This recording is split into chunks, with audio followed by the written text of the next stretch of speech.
We affirm contention 1 as transatlantic relations. Biometric regulations revitalize US-EU relations, Lomas 20. The EU wants to work with US counterparts on a common approach to tech, a reboot of transatlantic relations strained during Trump. Some cities moved to ban facial recognition, so there's potential to align standards dealing with FRT and digital governance. Otherwise, the invalidation of the privacy shield is inevitable, Broadbook 20. Concerns about surveillance resulted in invalidation of the privacy shield. A new transatlantic framework should restrict facial recognition. Rules are well consented should be coordinated. The US FG's intervention and regulation aren't necessary beyond a plea, Matthews 22. The EU prohibit facial recognition, but the US is taking a voluntary approach, leaving judgment calls in the hands of companies. Facial surveillance should be prohibited to promote dialogue between Congress and Europe. Transatlantic cooperation is key, Extinction, Tosi 21. Defense, econ, tech, climate, and energy offer avenues for transatlantic coordination.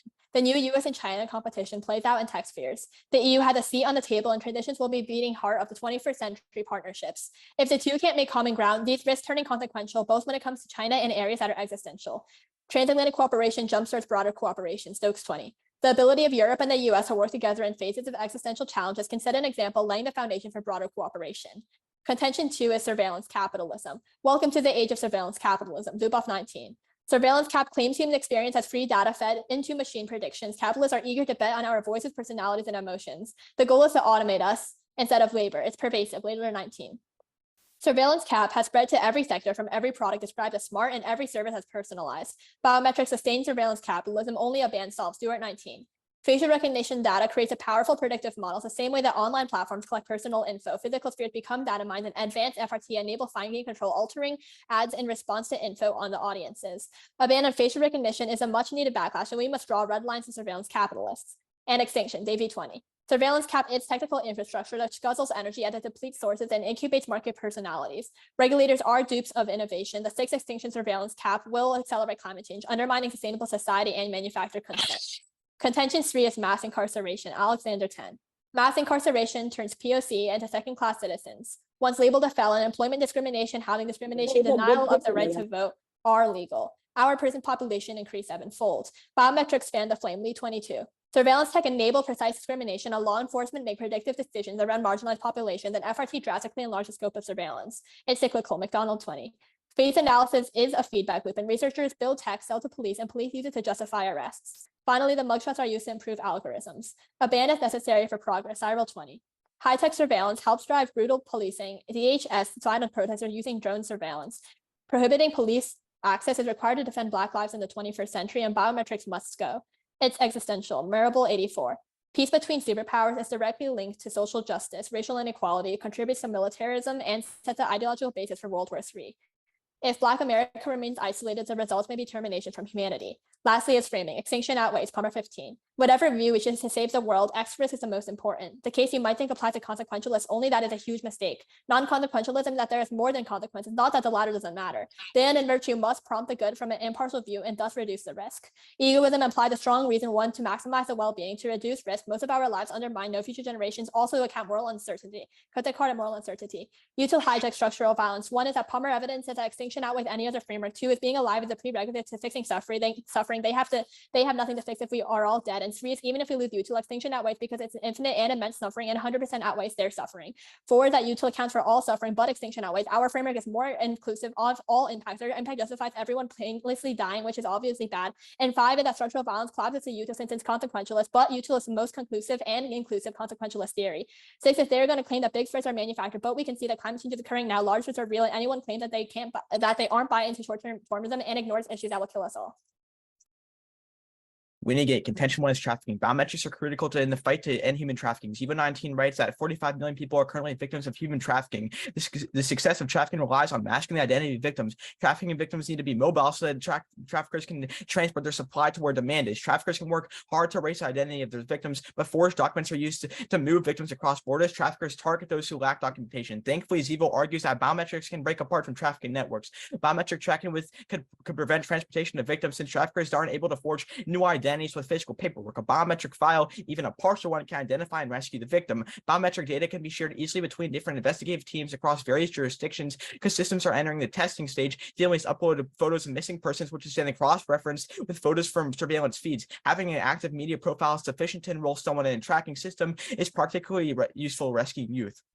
Contention 2 is curbing crime. Forensic fingerprinting would vanish in the AF, as Jane 07 writes that biometric recognition systems based on fingerprints were installed by law enforcement agencies over 40 years back. Over time, Parala 19 finds that biometric forensic technologies continue to improve, which help prevent false convictions, thus affirming would send crime fighting back to the dark ages. But Vadusha finds that fingerprints have been the gold standard for the forensic community for more than 100 years. No crime can be committed without the aid of hands. That spills over as Rapraz 17 argues that forensic intelligence efforts bring greater efficiency and robustness to justice produces globally. That's why consolidation dramatically reduces error in crime investigations. Rain 16 writes that by deterring potential offenders from committing crimes and enabling law enforcement to zero and more efficiently, DNA profiling reduces the probability of future convictions by 17% for violent offenders. That's key, is reducing violent crime rates reduces structural poverty and inequality. 4 to 17 argues that violent crime has played a significant role in the economic mobility facing disadvantaged communities. When violent crime fall, a kid's chances of moving up out of poverty begin to grow rapidly. High levels of violence cycle, decay, and decline. Contention 3 is crypto. Central bank digital currency is coming.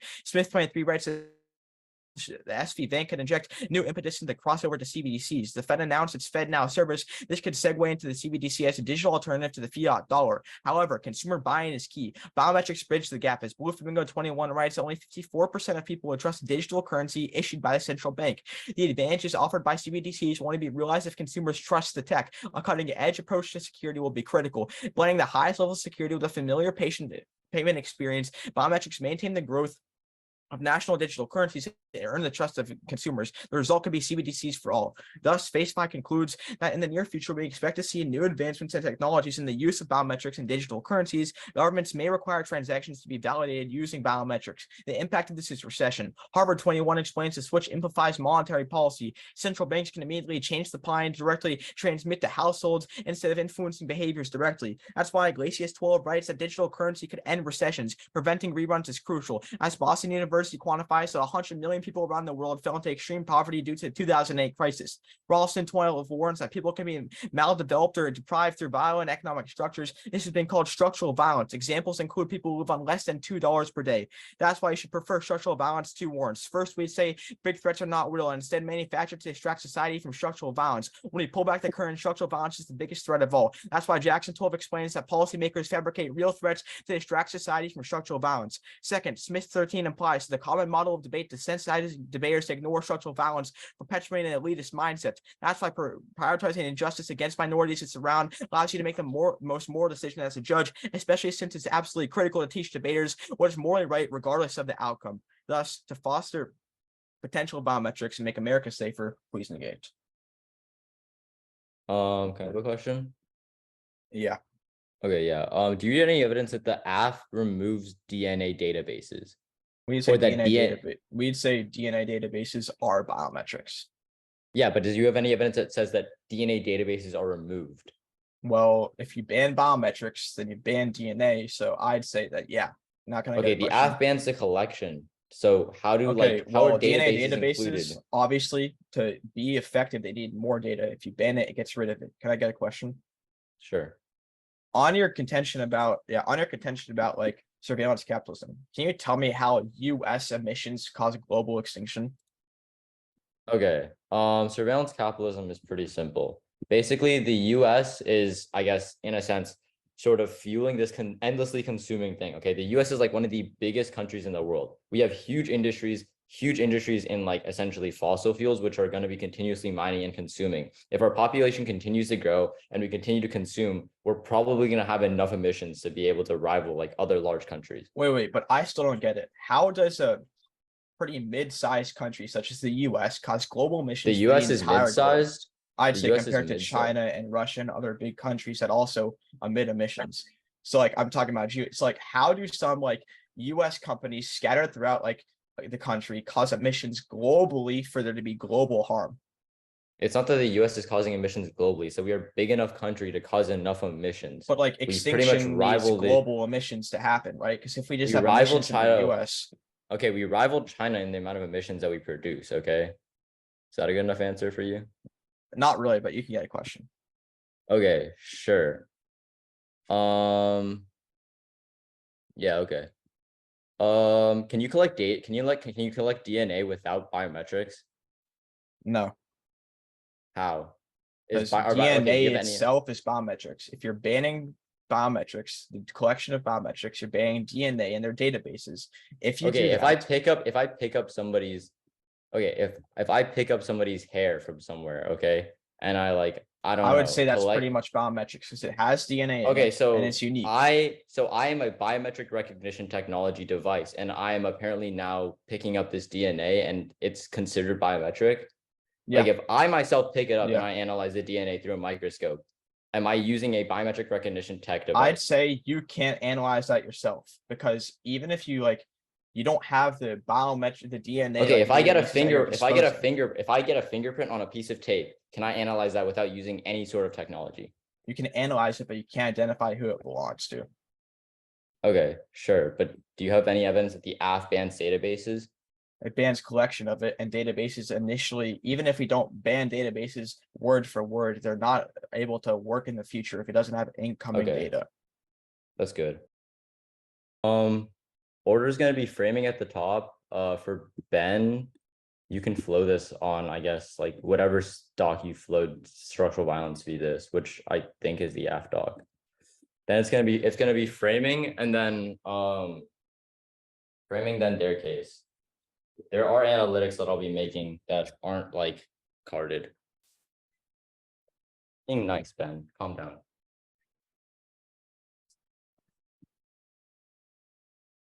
Okay.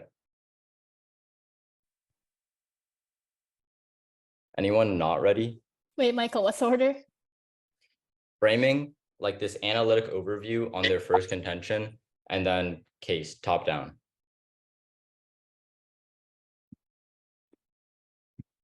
Okay. Anyone not ready? Okay. Good. First, we'll start on framing.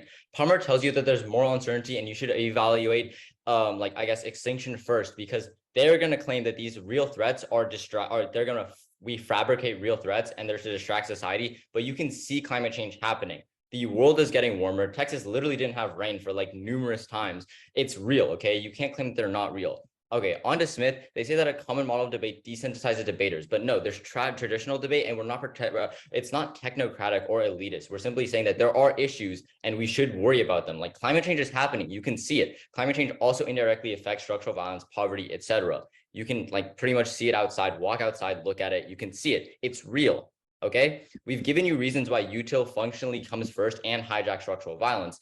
Those reasons will extend now. Okay. First, util should come before structural violence because you can't solve for suffering if we're all dead. Util outweighs and extinction outweighs again because it's infinite and immense suffering and 100% outweighs their suffering. Again, util accounts for all suffering, which means you should prioritize it. They just need to make a claim that like structural violence should come first, not that it's the only impact that matters. They're going to claim that big threats are manufactured again, but we can see them real right now. Okay, first, on an analytic on their case.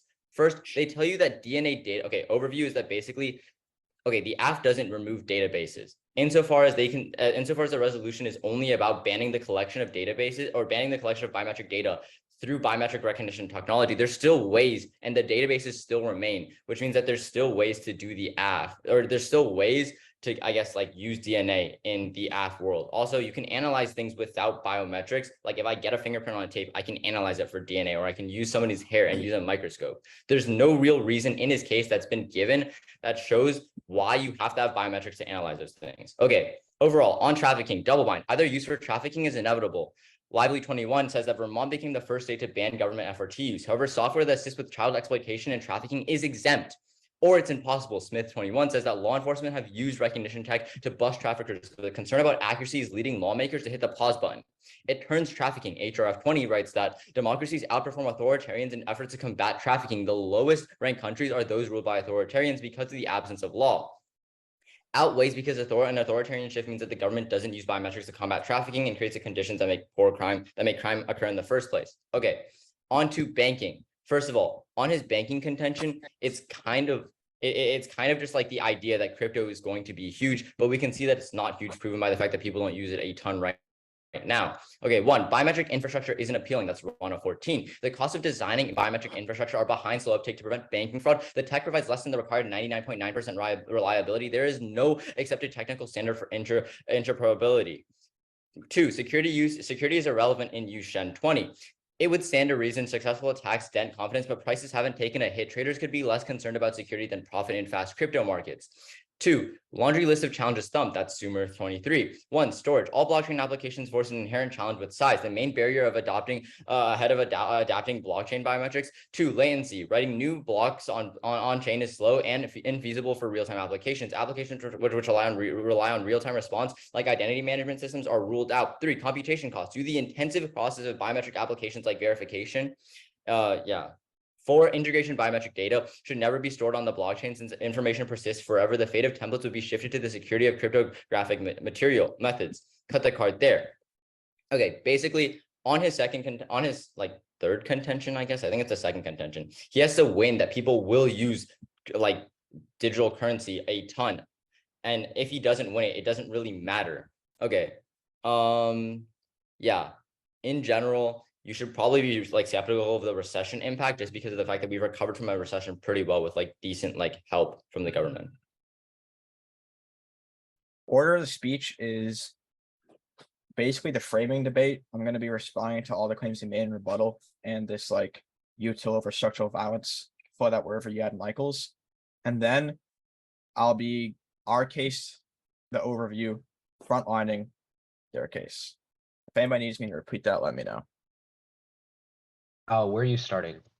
Starting on framing. Okay, and you'll signpost, right? Don't worry. Yeah. Yeah. Okay. Okay. In that case, I'll be starting in 3, 2, 1.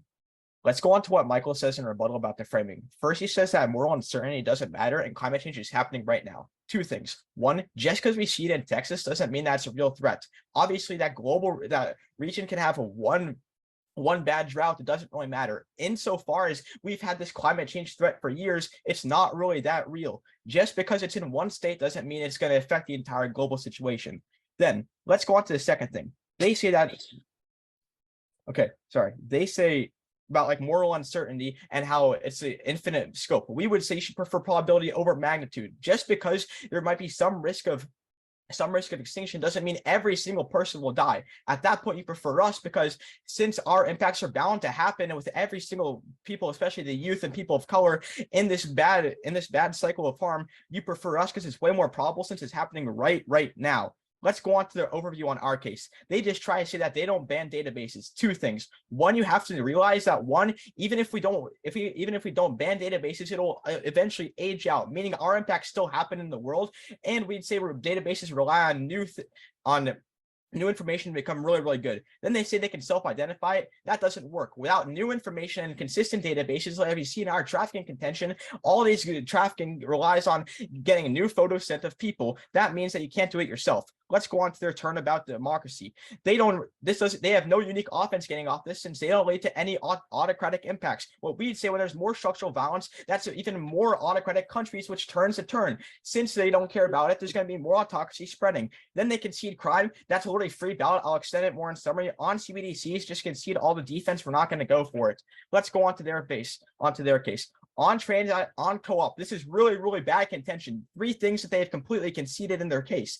First, right now the EU countries are using facial recognition. That's why in Italy for stadiums and things like that, they're using iris scanners to identify people. That's why in other countries globally, they're also using biometrics to see, hey, who is this person? That means that actually banning biometrics would rebuild this privacy shield because it sets away from the EU's ideals. That's why we're setting ideals right now. Then we would say we're already cooperating with them in two realms. First, we're trading with a bunch of EU countries almost combined as our #1 trading partner. They're going to go up in summary and say that trading isn't any cooperation. We're just buying goods. 2, we'd say that you have trade deals. When you negotiate prices, you're cooperating on the same price.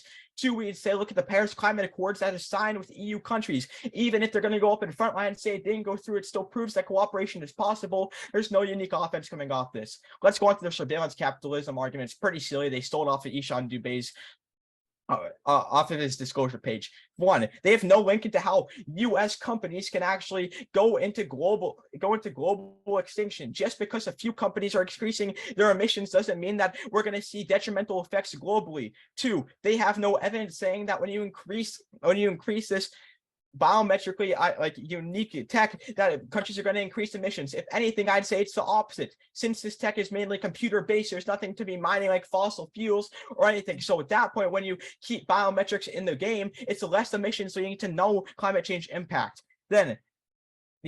Then let's go on to mass incarceration. You can de-link it because uniqueness disproves the link. The most holistic stats of this round finds that incarceration fell to its lowest level, and the rate peaked between 06 and 08. It's declined steadily since then, and the number of inmates has also decreased. 2, we would say COVID would solve because coronavirus infested incarceration to reduce number of punitive control, permanently reducing the number behind bars. 3, we would say that it's actually inherently police that are racist, and biometrics, since they have really, really good accuracy, they actually don't lead to more incarceration. They're going to go up there and say accuracy causes more people of color. That's not wrong. That's not right at all. When they're more accurate, there's less structural violence linked into our framework. Remember, big threats are all manufactured. We're not melting. Let's go to trafficking. Yeah. Can I hear the response again to the double bind of trafficking? I dropped it. But what it basically says is that Okay, like, that's fine. You can have a question. okay, yeah. Okay, on your surveillance, let's go to mass incarceration. Can you tell me, is accuracy bad? Oh, Is mass incarceration. Yeah, it's accuracy. We wouldn't bad. say accuracy is bad in overall, but we're saying accuracy in the hands of police who are generally racist, like you said in your speech, are bad, because the more accurate these biometrics are, the more these police are able to just have, like, I guess, like, precise racism. Like, it's conceded and coming out of rebuttal, which means that you can pretty much just keep it, I guess. Okay, also, I just realized I did actually frontline the turn. I basically said that we turn the turn because since we have more structural violence, then it leads to more autocratic countries, and then that's less. Oh wait, no, I mean the double blind, the Lively 21 and Smith 21 double blind. It's fine. Oh, no. Okay. Can I get a question? Yeah, sure. Okay. On your contention about on co-op, right? So Yeah. are you telling me we're not doing any cooperation right now?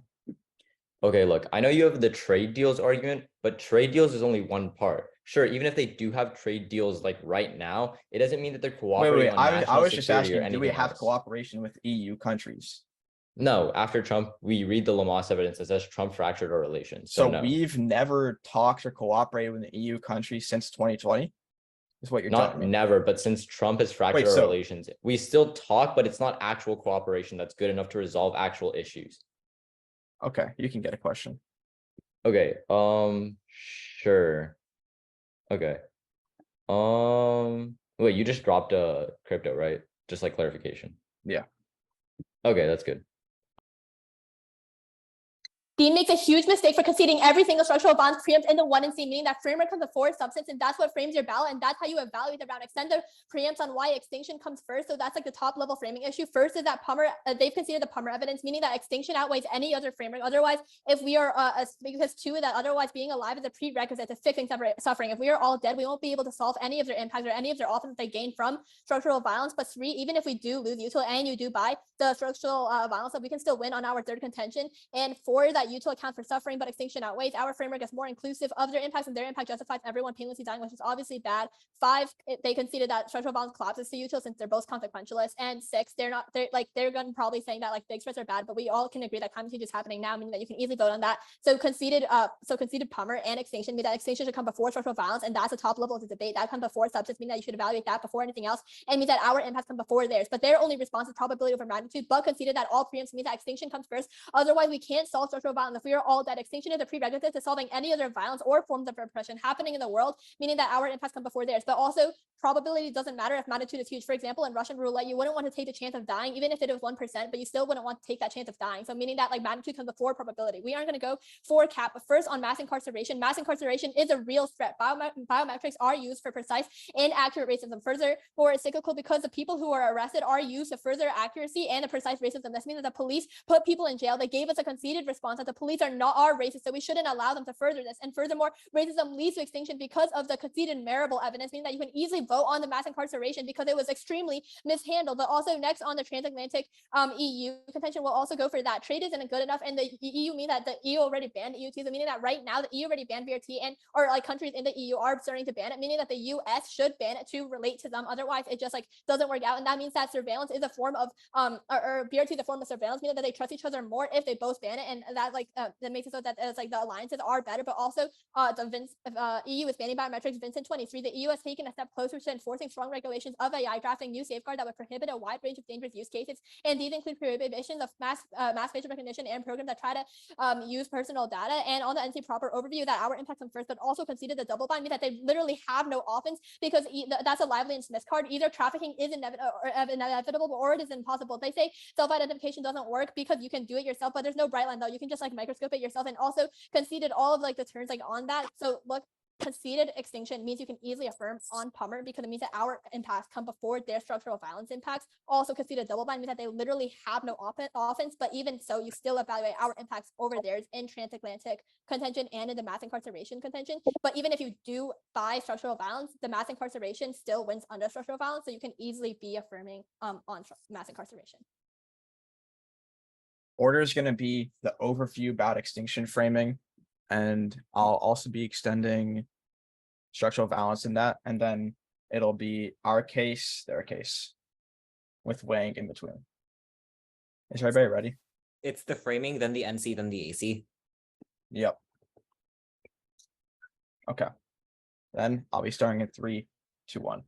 The Lewis summary is really fast, but it really made no sense. On the framing, 3 things to note. One, they can see the fact that even if they can see the fact that even if climate change isn't real, the extinction threat isn't real at all. That's our Jackson card, which finds that when we pull back currents, they fabricate all threats to distract society from structural balance. Even if climate change is real, the threat of extinction is the thing that's fake. That's the thing you have to note. 2, we say that we also have infinite magnitude, but you prefer us over probability since our impacts are intergenerational. But since extinction isn't probable, they just try to say that they preempt it. That doesn't make any sense. Just because that doesn't make any sense. Just because it's maybe preempted doesn't mean it's more probable at all. That's why the Russian roulette is a completely false example. It's not 100% probability that every single person's going to die, meaning their magnitude isn't accessible, but ours is because we have intergenerational from our C2 that they completely concede. Then let's go on to the NC. First, they try to say we can see the double bind. 2 things. 1, there's no warrant as to why we get no offense. 2, there's no offense coming off it either. That means that you can't even vote on it. At that point, you just view trafficking as a wash. You can extend crime. It's already not even at all responded to. We say that, you can extend crime. We say forensic fingerprinting and biometric recognition system used by law enforcement agencies for 40 years have been proven effective in preventing false convictions. Fingerprints have been the gold standard in forensic investigations for over a century, playing a crucial role in crime solving. Forensic intelligence and efforts to prevent DNA profiling further enhance crime investigations by efficiency and deter potential offenders, reducing the probability of future convictions by 17% for violent offenders, decreasing violent crime rates, contribute to addressing economic mobility issues communities to say hinder poverty reduction and perpetuate cycles of decay and decline. 3 things to note here. 1, on this thing about how you can do this biometric on your own, again, they completely concede the fact that you need a database to match it. That's why our evidence comes into play, and it says that you need a consistent database to match victims and everything like that. That means that even if you do conduct fingerprint searches on your own, you can't match it with anybody else's. Doesn't make any sense. Again, you can just extend it. Then let's go on to, you can outweigh it, because remember that we say all big threats are real and this is intergenerational. Then you can also extend Smith that they completely concede that when debating about extinction and big threats, it creates an elitist mindset, says extinction can't be solved through debating, but when you spread discourse about structural violence, it actually has an out-of-world impact. Let's go on to the AF case. On C1 about transatlantic co-op, they extend it, but they concede the response about how they're already cooperating. Look at the Paris Climate Accords. None of their evidence is unique to the fact that these accords have to work. They just said that they need to cooperate. We cooperated in the past, especially with the climate accords and trade deals. They can see this. Do not let them make a new warrant and first final focus. Let's go on to mass incarceration. They extended again. They say we mishandled racism to extinction. We would say again, extinction is a fake threat. Racism is the biggest thing we link in here, because all of our evidence about crime is way better than theirs. They also can see that our response that says police are racist, not biometrics. That means that banning is the only way that it can become more racist and people can get more incarcerated. They also can see the holistic analysis that said that with biometrics since 2006, these incarceration rates have fallen down to below average levels. You have to negate. Good. Can you explain, did you just group the preempts and then answer them, with the thing you said where extinction threats aren't real? Yeah. Okay, sure. All right. Yeah. How does self ID not work? Again, you need a database. Obviously, I can get my fingerprint and look at the fingerprint, say this guy has 5 inner grooves or something like that. Okay, does the AF, again, it's the same question, but does the AF I'm ban answering the databases? question real quick. even if you can identify a fingerprint, even if you can look at it and say this is a fingerprint, you have no way to compare it to other people. That's why databases is completely unique. Since there's databases, even if you ban collection, you can't compare it to databases if you're doing it by yourself. Okay, wait, you haven't answered the question I was saying though. Does the AF ban databases? Do you read evidence that the AF bans databases? My front line was saying that we'd say that no, sure it doesn't, but they're reliant on the fact that you need you need way more like fingerprints to be contributing like new fingerprints and new analysis to actually have it work. Then I studied the card from our C1. Okay, sure, that's fine. You got a question. Okay, let's go on to like this mass incarceration thing. Can you tell me right now when were mass incarcerations at its peak? I'm not sure. We're just saying that like so long as the NC is allowing like not doctors, police officers to just be like accurately racist to people, because you said police officers are racist and then the NC gives them the tool to be racist. That should be wrong and still weighs under structural violence. Like we don't need to prove there's an incarceration high peak insofar as we prove that the neg squo world. I think you do have to prove it, because my response about police being inherently racist is them being racist. Insofar as you can see the fact that real quick. Point. No, but you can see Wait, that you incarceration. won't let me finish listen, wait, let me answer your question. No, I'm just responding, bro. Just give me 1 second. The uniquest evidence that says that mass incarcerations are at a low with police using biometrics. That means that police are way more racist when they're more in person and not using biometrics. That's as simple as that. Okay, do you still want me to give an answer? Because you cut me off like 3 times. I mean, you can sure go for it. Okay, basically, let me just explain this. The AF states that basically biometrics are used to fuel precise racism, which then is cyclical, which means that racism will eventually tumble, which is the Lee card that says mugshots are again used, which is basically just saying the fact that insofar as we continue allowing police to get people and like arrest people like unfairly and be racist through biometrics, which is what you said, that police are racist and use biometrics, then that basically just means that as long as this continues, it's going to like snowball and become a bigger and bigger effect. Yeah, that's pretty much cross. Yeah, it's cross. The order is going to be mass incarceration or framing mass incarceration, and then and then NC. Why is Ben talking in third person, bro? Effective. Let's hear your speech. Okay. Anyone not ready? Okay. First, on framing, they've pretty much conceded all of the warrants for the preempts. Their only response is that big threats aren't real. Pretty much, even though that like they say big threats aren't real, they've conceded the climate change is real response and that big threats do show up in real life, which means you can pretty much assume that big threats are real, insofar as it doesn't matter because we're still going to win under structural violence. Okay, first, we're going to give the response that extend mass incarceration. Mass incarceration is a real threat. Biometrics are used for precise and accurate racism. Furthermore, it's cyclical because people who are arrested are used to further accuracy, which means that it causes a snowball effect, which means that eventually it will reach the high peak if we allow this to continue. This means that police put people in jail, and he said that police are racist, and we're essentially giving them a free tool to be precisely racist. They've conceded that response. They've given us that response. And furthermore, racism leads to extinction, which is, again, infinite suffering and infinite magnitude. And yeah, okay, we'll just go on from there. This is like pretty much like conceded, and it's like kind of bad. His only response is the holistic analysis that incarceration has fallen, but he's conceded Lee, which means that it snowballs eventually. He says that their crime have is way better, but there's no actual comparison. And he said we conceded the response that police are racist, but that furthers our argument, which is what we're saying, that they are racist. Okay, on to some extrapolation on his case. His entire case is that basically fingerprints are key and FRT is key to preventing false arrests. But yeah, we're saying they are accurate, which is what he's claiming. So we're not disagreeing with that. But he's given us a response that police are inadvertently I guess like racist, or like they just are racist. Like he's given us that response, which means that no matter what, the police will use these devices to enact racism on people. Like it's given to us, which means essentially we can turn his impact. And again, he's also said that self-ID doesn't matter if the databases don't matter, but remember the cross interaction where he's conceded that databases will remain, which means that basically there's a pretty good mitigatory defense on his impact. The AF world is still pretty much just as good as the NC world, but we don't allow like police to be just like obviously racist, and it still weighs and turns his impact or turns his case.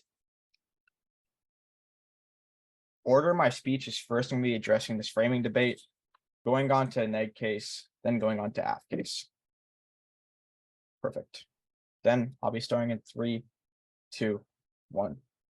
On the framing debate, Michael doesn't extend any warrants in final focus there. You shouldn't even buy the preemptation. 4 things to note here. 1, they can see the fact that extinction is fake. Even if we can see that climate change is fake, it doesn't matter because the extinction threat is fake. That's where all of their impact weighing comes from. 2, we would say climate change is fake. They only give you one example of state Texas that isn't extended. They don't give you any sort of warrant here. 3, then 4, you can also say that they can see the elitist mindset evidence that finds when you debate more about big threats, it provides a more elitist mindset. But when you debate about structural violence, it puts more knowledge into the sphere of debate, where honestly we outweigh because we have out of debate norms. Then then remember that they can see extinction is just a fake thing. Then you can also extend crime. Wait till that fingerprinting that has been a biometric system for over 40 years is preventing false convictions. That's why fingerprints have been the gold standard in forensic intelligence and DNA profiling for their enhanced crime efficiency and decrease convictions by 17% for violent offenders. That's why decreasing violent crime rates contributing to economic mobility issues in disadvantaged communities as it hinders poverty reduction, perpetuates cycles of decay and decline.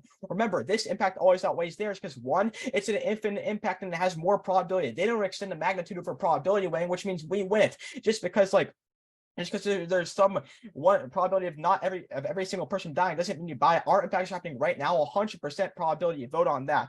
They give you 2 responses. They say that police are racist. They can see the fact that incarcerations are at an all-time low right now with these biometrics that are inherently racist. We tell you police are way more racist without this tool that is preventing all this racism. Then they say that we don't ban databases. Remember, they can see the front line that says that you need new information to have an effective database. Even if you can collect fingerprints, it doesn't matter. Let's go on to mass incarceration. They concede a lot of things. Even then, all their front lines are new to this snowball front line is new to final focus. You shouldn't evaluate it. There's no warrant as to why we snowball in the future. 2, we would say that our data takes in a holistic account, whether it's looking at specific incarceration accounts. Our evidence finds that holistically the incarceration amounts is down because police are way less racist with biometrics. You vote us because we have a better link in structural violence, which is way better than extinction. This extinction is fake. Excellent debate. Congratulations to both debaters for making it to the finals of the 4th annual freshman deathmatch tournament. This was a pretty good debate. The decision is a 7-0 for the negative from Monky Mrkva.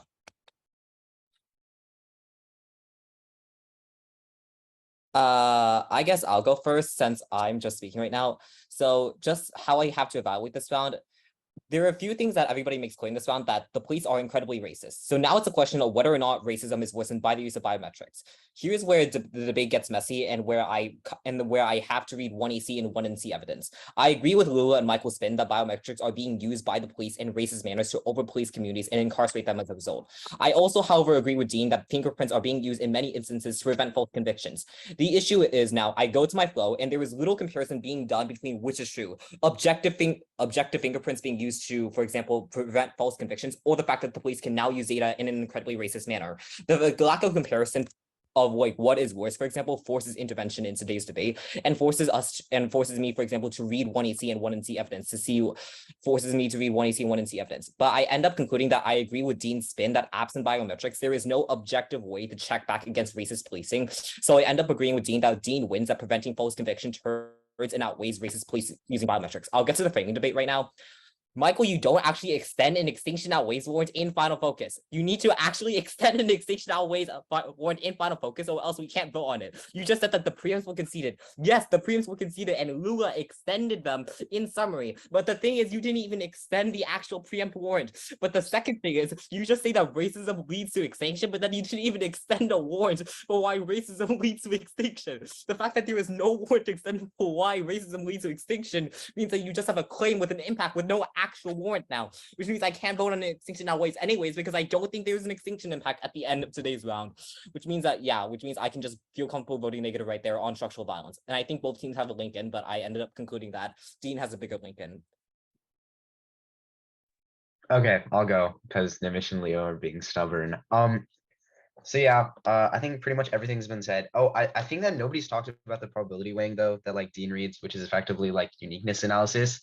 So it's like, even though the framework debate is like kind of useless, I feel like the way I like evaluate, right? I look to the weighing first. So I feel like the probability weighing is like functionally conceded in every speech, and it's like there from second rebuttal, and it's like really good. just because it's like simple and it's like one line he says in like every single speech, right? So that's like enough for me to like look at the crime contention first, and like it's also functionally conceded, right? Like there's no interaction in summary, and like everything in Final Focus is new, so I don't evaluate it, and so like I can already like sign my ballot there. But I feel like even if I do like look to the affirmative case, I genuinely didn't catch like any front lines in summary, and I think that's because they were like integrated with extensions. And that's like not necessarily the best thing. I'm probably just a bad flower, but like chances are you're gonna have way worse judges than me in the future. So I would recommend like extending and then frontlining, or like vice versa, to like keep it simple. So that's why I'm like way more lenient with like Dean's analysis, because I feel like if it's functionally conceded analysis, then it's just like terminal defense. So yeah. All right, I'll go after my fellow Saratoga student. So it was very similar, like how I evaluated, right? Like the framing is just like racism, right? And then the probability weighing, like yeah, I can just solely look at the probability weighing to like determine the better link to the framing, right? But also like the the whole thing about like incarceration going down right now, that even though it's not like I personally think it's kind of like more so better evidence to the probability weighing rather than like a unique response on like the case, right? So like I think that's just better. But even then, right? I think one thing that I'm gonna bring up that I'm not sure if anyone else brought up, but like I like the link from like mass incarceration is like they use biometrics to, like target communities, right? But like I don't think there's like actual clear internal link. You read why like accuracy means that they target it more, right? I think that Dean's response that like when it's more accurate, like police are less likely to be racist, like from like because there's like not much interaction there. From an intuitive perspective, it just makes more sense that like if you have more accurate technology, like you're less likely to be like racist, right? So I think that probably like a good thing to clear that up is just explain that in your extension. But like it was pretty, my decision was pretty similar to everyone else's.